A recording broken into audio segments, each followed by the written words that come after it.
राधा जी स्वरूप बदली नाख्યું। बाबा दिखता है क्या? बेटा ये आंख में कोई तकलीफ हो गई, क्या हुआ?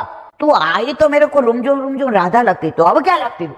बेटे तू ब्रजवासी लगती। राधा जी चलो हवे वांधो नहीं। बाबा वो पट्टी कहाँ गई? देख मेरे हाथ में ही है। राधाजीए જોઈ પટ્ટી ચોડાઈ નથી ને, કૃષ્ણ કૃષ્ણ લખ્યું છે ત્યાં કાંઈ એમના ચરણારવિંદમાં નથી થયું ને? એમ કરીને આમ લઈને લગાડવા જાય તો યાદ આવ્યું કે આમને ખબર પડવા દેવાની નથી કે હું રાધાજી છું।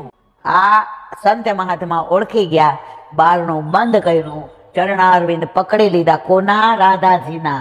अब तो मैं तब तक चरणारविंद नहीं छोड़ूंगा जब तक युगल स्वरूप होके मेरे को दर्शन नहीं देंगे। त्यारे ने त्यारे ठाकुरजी पधार्या, युगल स्वरूपे दर्शन कर्या अने बे जना सामे आम बेसीने कहे छे, बाबा भागवत नहीं सुनावोगे क्या?